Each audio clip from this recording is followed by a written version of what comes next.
Hello and welcome to this video. On this video I am going to be going track by track through this beast of an album, Physical Graffiti by Led Zeppelin. This will be the next episode in my series where I'm going album by album through the Led Zepp catalogue. Now I've just filmed a video literally 1 second ago. I stopped and I've started again, where I've talked about the YouTube and how it works and how the industry doesn't really understand YouTube, I don't think. And I've spoken about Robert. And I think part of the issue here is YouTube is very out of control for the industry. So I am about to talk about this album and I'm going to give my opinion. Now, the industry can't control that. And the brand of Led Zeppelin, this is what keeps it all going, right? And there's a lack of control here, and I've done this deliberately. I've done it because I've done that video. So if you've seen that video, then the following day this one's coming out, and you can see the sort of conceptual continuity that runs through all my different videos. It's something I do, which I am pointing out here as well. It's something that YouTube can do, where regular viewers will go, oh, I see how that relates to that, and Andy's got this, and why has he got that pyramid of Greg's cups on the background? What's that there? That wasn't there before. And there's all reasons why these things are there. I ain't going to tell you it all. You know, I like the idea that people might, you know, have to try and hazard a guess. So we're going to be talking about this album, Physical Graffiti. Very involved a bit of vinyl here when you look at the packaging. It's a double album, but it's not in a gatefold. It's in like just a standard pocket. And inside there are these windows. Right, I'm going to show you this because many people have this on CD. Although I think the CD does, I've got the CD as well. It does actually mimic this, but I'm going to show you the actual thing. So there's the one side, and then you could open that out and see it all here. And all the information's on here. There you go. There's that. So that drops inside. They're the windows. If you take that out and you drop now the albums in, you will now see into the windows and you will see all sorts of surreal nonsense going on. You know, and I'm going to talk about this a little bit as well, about those photos, because there's things that are never mentioned on that. What about this album? Now, for many people, this is the greatest Led Zeppelin album ever made. Physical Graffiti is their favourite album. It often comes out as number one. I love every single Led Zeppelin albums, even the ones I would put at the bottom of the pile, like In Through the Outdoor, that aren't my favourites. I still love those albums. I love Led Zeppelin. I've loved Led Zeppelin since I was 12 years old. This is one band that's been with me from the beginning. I would say The Police and Led Zeppelin, AC/DC, Black Sabbath. But more than those, it would be The Police and Led Zeppelin.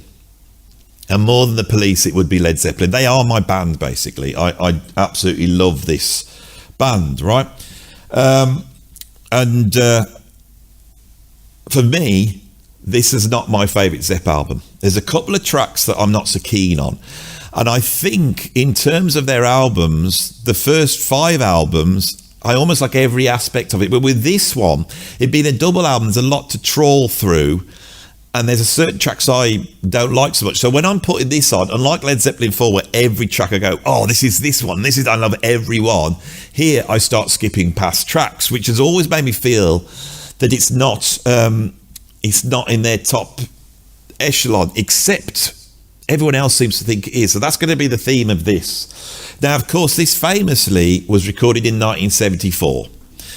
They went into the studio. I think they went into Headley Grange and they recorded a whole bunch of stuff. I believe at this point, you know, John Paul Jones wasn't too happy with what was going on. I think he left at a point in time and then came back. So it was a little bit chaotic. Zeppelin had had this huge runaway success. They were probably burnt out a little bit at this stage. They've been touring album. They need a break. There's a lot going on.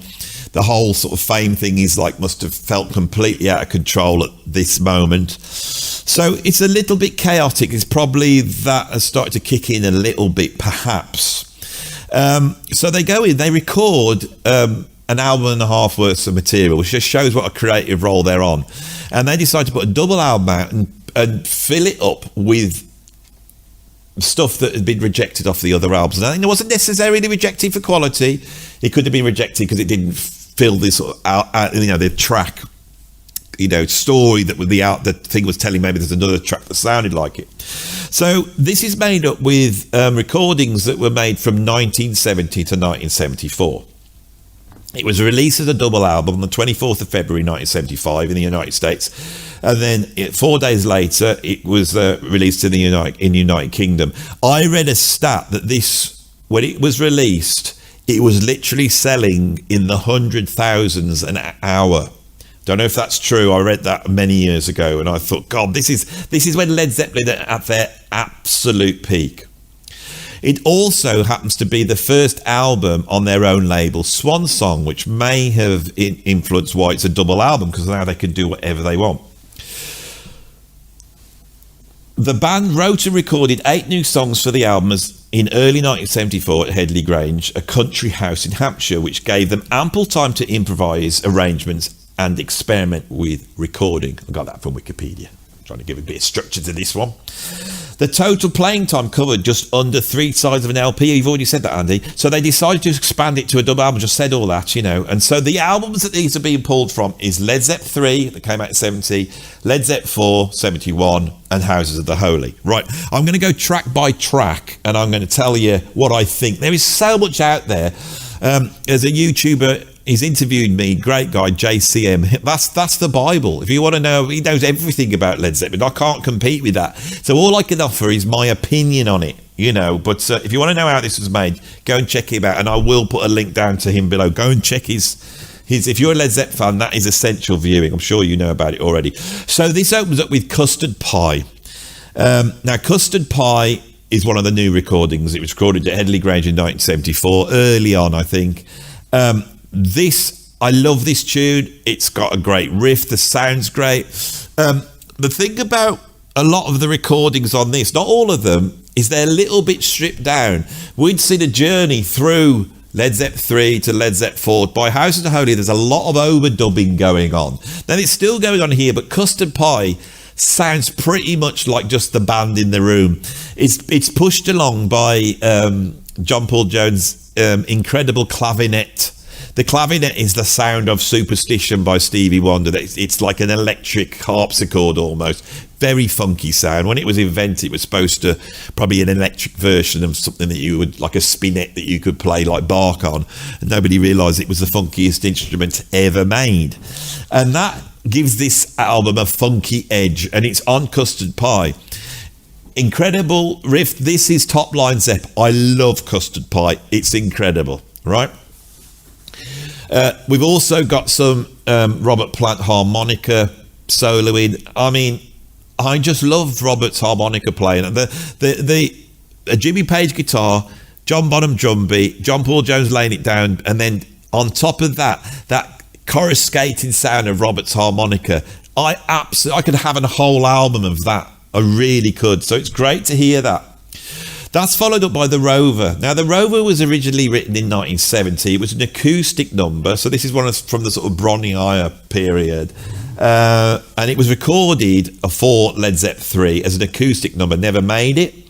And then in 1972, it was reworked as a electric number for Houses of the Holy. Now, Houses of the Holy is an interesting one, because when you listen to that album, some people, not so much me, they find the Crunge and Jamaica, those 2 tracks, which are sort of a little bit like pastiche, almost like comedy tracks, light-hearted, I think that undoes that album for many people. And there's 2 tracks that never made that album, which is The Rover and the track Houses of the Holy. We'll get to that in a minute. What's interesting is if those 2 tracks had been put on, Houses of the Holy would be a lot rockier. And I wonder, especially because I love the mix of Led Zepp 4. I've always found the mix of Houses of the Holy it's just different. And the mix of this is different as well. I just wonder with a slightly rockier mix, say, and those 2 tracks, whether that would have completely changed the perception of that album. And maybe some would have thought that Houses of the Holy was their greatest album. Because in terms of their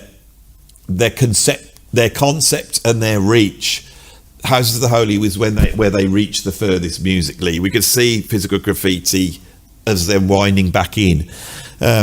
Robert once said that around this time they'd ended up in a studio and John Paul Jones wasn't there, and him, John Bonham and Jimmy Page just started to record Elvis Presley songs. And I wonder whether going back to that, actually there was a decision in 74, because 74 is an interesting year.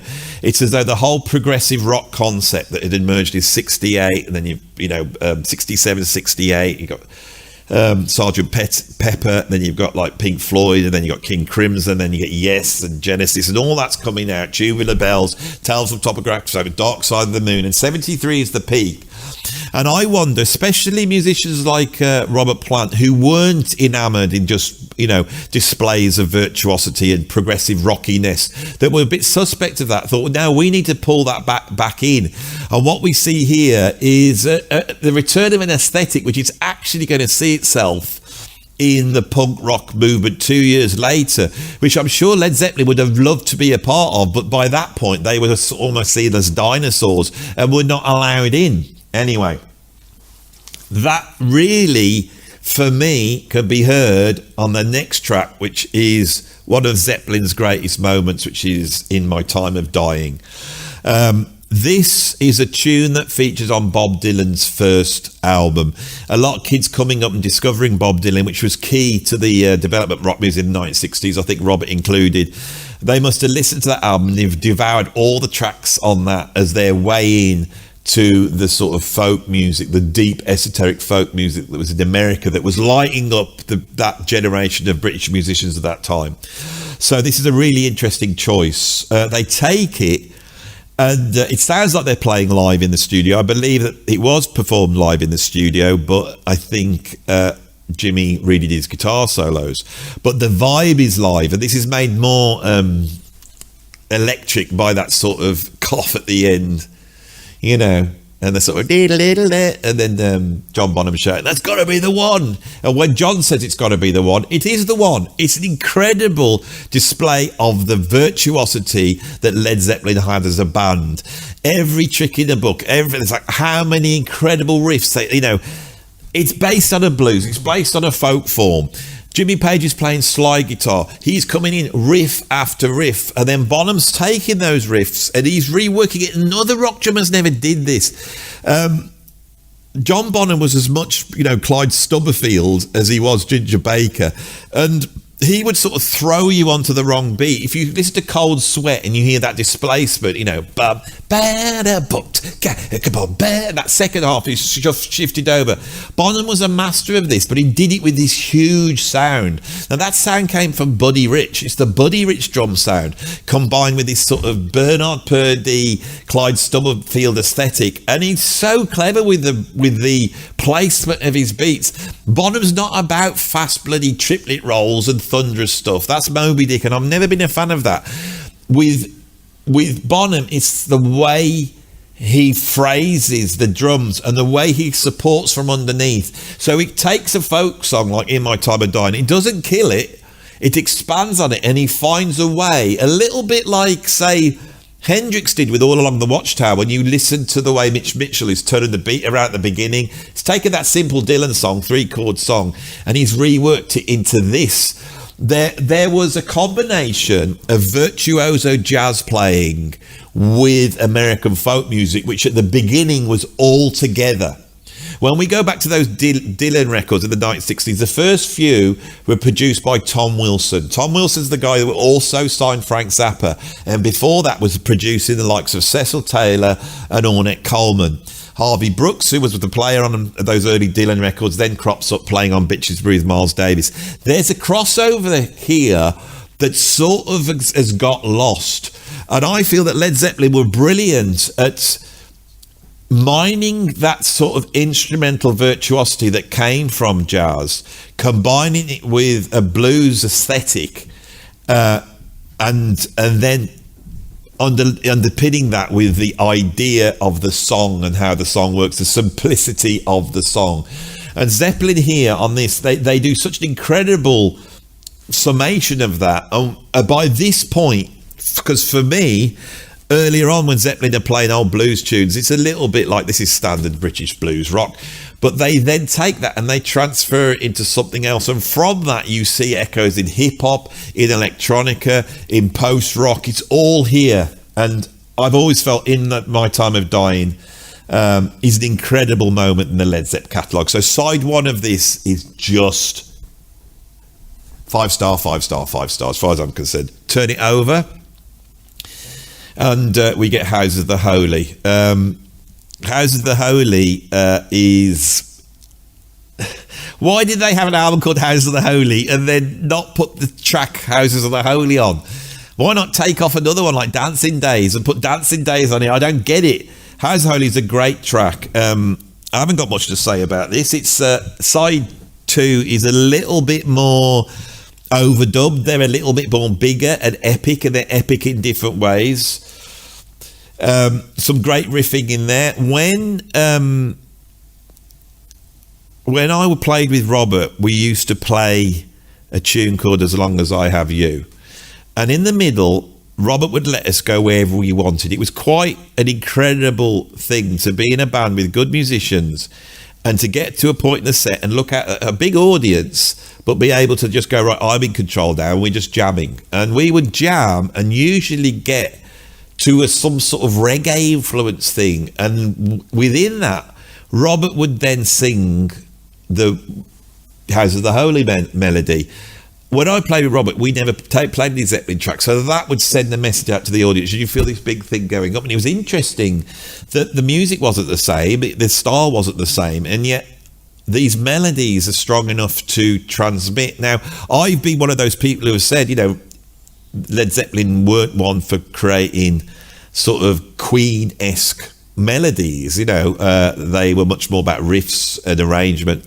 But I think by this time the songwriting is getting better and better, and I think there's a beautiful melody by Robert. Robert is singing in a lower register, and although this is a very funky and rocky track, the melody is very pretty. That's my point.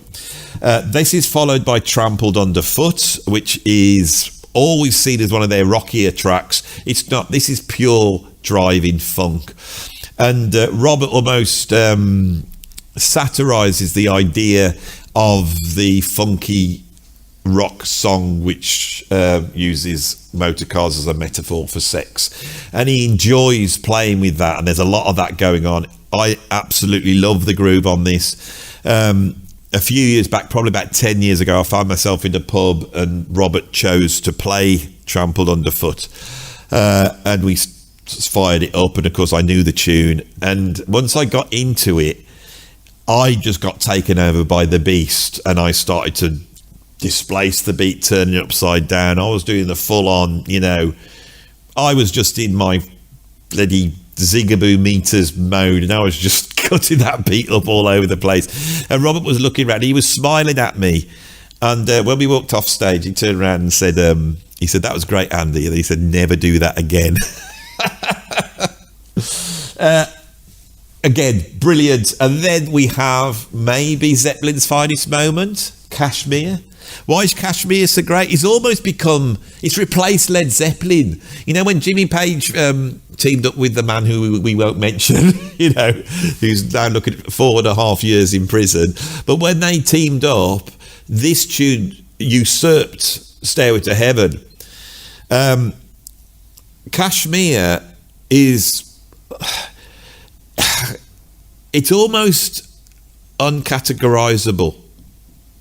It's very simple. John Bonham is almost like predating drum loops. He's so static. The riffs are like the way they move across the time is weird, but also the harmony that's created by having these triads moving against different tunes. Sorry, I banged my mic. This is not your normal rock song. There's like an Indian music sound to it. I believe that John Paul Jones came in and played Mellotron on it, and then John Paul Jones he was such a brilliant arranger, and his arrangement for the orchestra on here, the unnamed session musicians that must have turned up and thought, what the hell's this? this is perhaps the greatest integration of orchestra and rock band. I know there's War of the Worlds, there's Deep Purple, and the Mahavishnu Orchestra with Apocalypse. Everyone's tried to do it, but I think this is the greatest integration, and it's because the orchestra, it occupies a space which is like another member of the band. It's not the band and a big orchestra. When those strings come in, you could believe it's just John Paul Jones playing it on some great big keyboard that controls an orchestra. It's an incredible bit of arrangement. It's an incredible testament to John Paul Jones's skill, proper arranging skill. Get the piece of paper out, write it out, know how these things work, know how to voice chords. This is a lost art that was so utilised in the 50s and the 60s in the music that bands like Led Zeppelin, replaced, but here we still have it.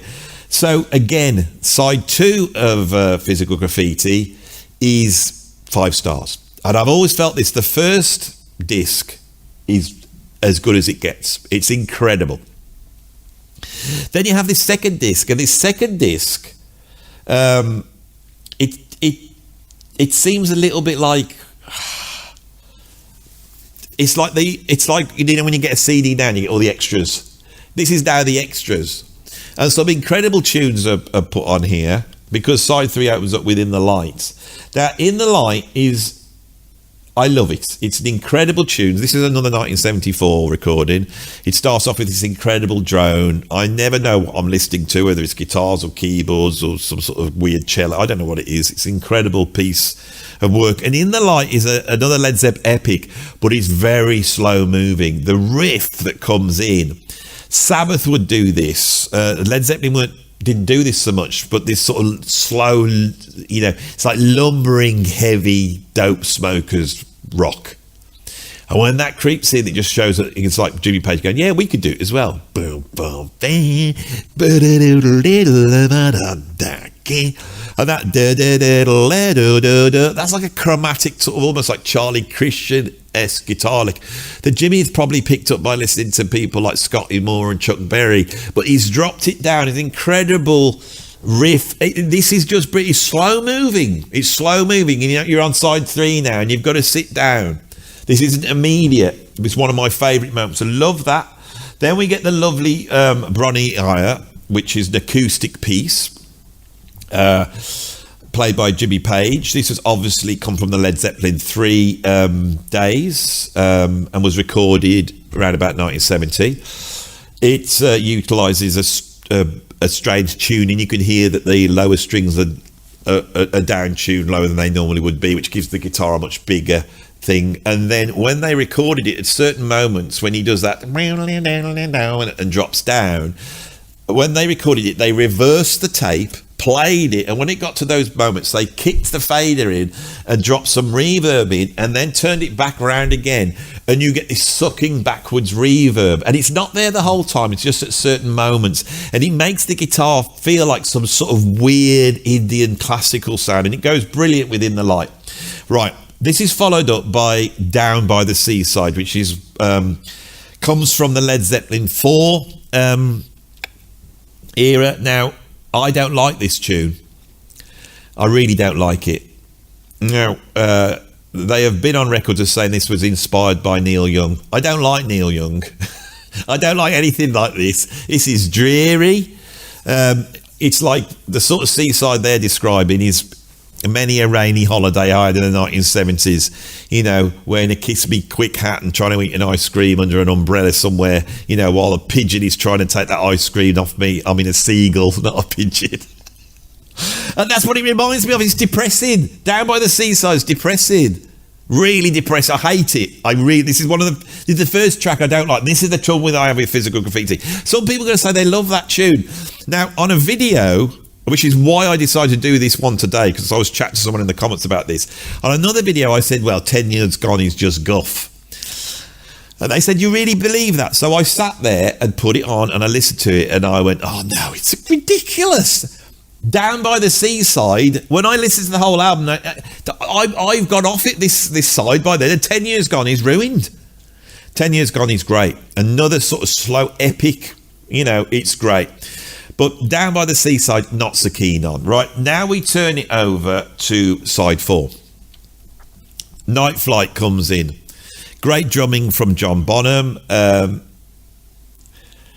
I don't like this track. And I feel at the end, it goes on and on and on, and Robert's doing a bit of a yodely thing, and his voice is cracking. It feels like there should have been more done to this one, and I'm not keen on the tune anyway. That's just my personal taste. It's not rocking, and it's not like English aesthetic. It's a sort of attempt at sort of bubblegum pop thing, and I don't know. I don't like it much. And it's the same with 10 Years Gone. I think it's great. Just feels like it needs a few more overdubs. This is what I feel on these. Some of these don't feel. It's this stripped down sound. Sometimes I want to hear, so the song remains the same with all that stuff going on. Now this is followed up by another 1974 track, the Wonton Song. Now this is what I'm on about punk rock.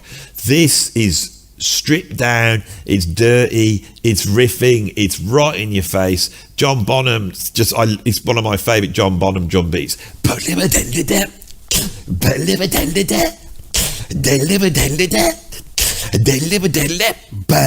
there you have that. There's a great big gap, and he just goes bang. It's like a switch watch, and then and you get those pushes there. Right, that's like James Brown.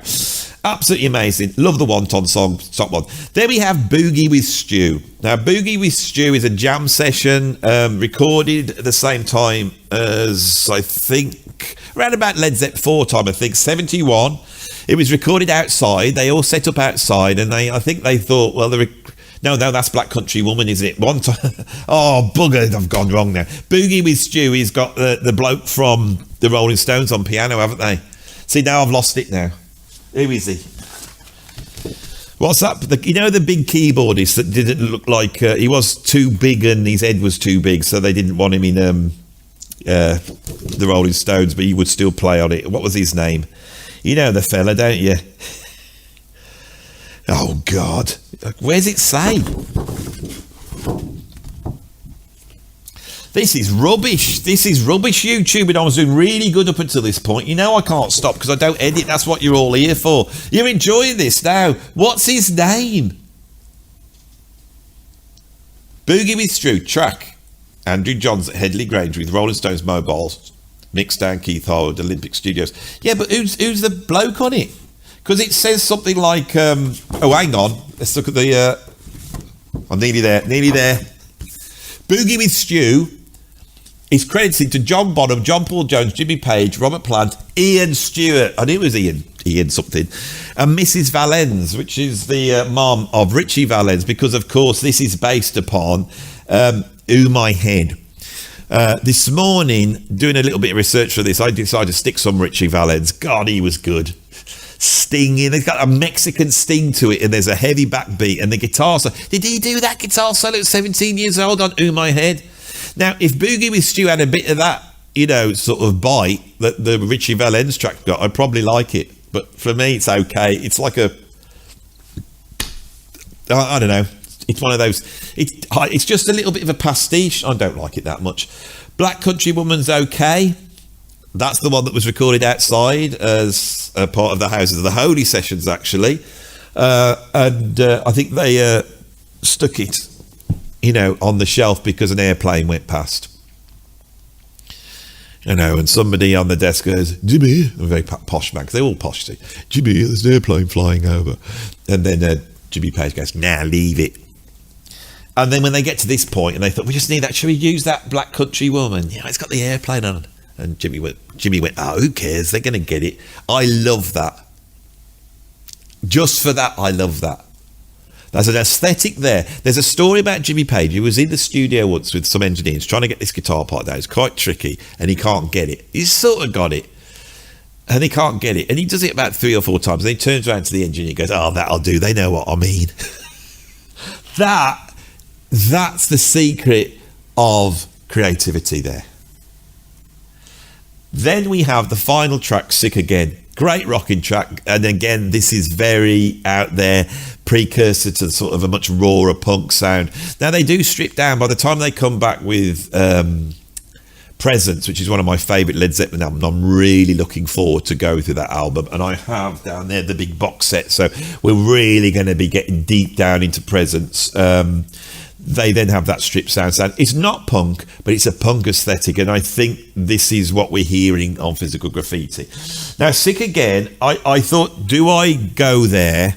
Because I know other YouTubers that are doing a sort of Led Zeppelin, let's talk about it, wouldn't want to go there. And I feel like I have to go there. The lyrics of Sick Again are troublesome. Robert sings about the sort of groupie scene at that time. And if I just read the lyrics out here, I've got them. He says, from the window of a rented limousine, I caught your pretty blue eyes. One day soon you're going to reach 16, painted lady in the city of lies. Clutching pages with your teenage dream in the lobby of the Hotel Paradise, through the circus of LA, Queens, how fast you learn the downhill side. So what we've got is a sort of description of the very young girls that were involved in the groupie scene at that time. It seems that their parents were involved in this, and they were bringing these kids over to these bands that was giving them access to that world. I'm sure the people who got involved in this benefited from it in a way. Nobody has come on and said they complained against it, but it is a very troublesome thing. Now, Robert here, with a track called Sick Again, he is obviously pointing out the depravity of this, and I feel that's a strong... This often gets picked up as being like, oh, that is a bit troublesome, isn't it, that lyric? But I think these just normal blokes from the Black Country that had gone into this sort of world saw it like we saw it. But when you're like in your 20s, what do you do about it? What you do is you write a song about it. And I've always felt this absolves them in a way, because they pointed out the depravity of this. You know, painted lady in the city of lies. So this is a troublesome thing. It's still there. I felt I can't be honest and do this properly without dealing with these things and talking about that. So yeah, it does contain Sick Again. Anyway, a great album. Let's have on a lighter note. I don't know whether I want to do this now.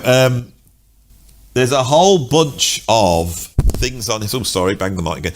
Whole bunch of people on here. When you start to look, you know, on this one here, we've got Cleopatra. We've got, that looks like, is that Marcel Duchamp? I know he's on here. We've got some sort of who else is on there? It looks like Nero. Some sort of muscle man. There's all sorts of different people on here, and I've always found this very fascinating. All the different people. King Kong is there. And there were photographs from some sort of party at a certain point where, you know, they've dressed up. There, that one, they've dressed up in sort of lots of makeup. They look great, really. There's a lot of that going on. Who's that? Who's that one? That's film stars. All sorts of weird things. Right. You will find websites. You will find websites where people will go on about all these photos, but there's one they never mention. And I don't think anyone's ever mentioned it before, so I feel also inclined to mention this one here. I won't get too up close, but that one there is somebody in the swimming pool, and I don't want to get too close. You're going to have to look yourself. I don't know who it is, but it looks rude to me. That's all I'm saying. And this relates to a certain album cover by Roy Harper that I talked about on another video. So you can see how the conceptual continuity works out. And then we've got that there snuck in. Who is it? Is it Robert? Well, whoever it is, they definitely, you know, in the older male department, they definitely, you know, came up trumps. That's all I'm saying. You know, so it's got to be Robert. But then again, I don't know the dimensions of any of the other bands. That might have been the prerequisite to get in. You know, I imagine John Bonham was you know, I don't know. It's the it's the black country element to Led Zeppelin. You know, strong in arm and thick in head. Black country man, born and bred, strong in arm, thick in head.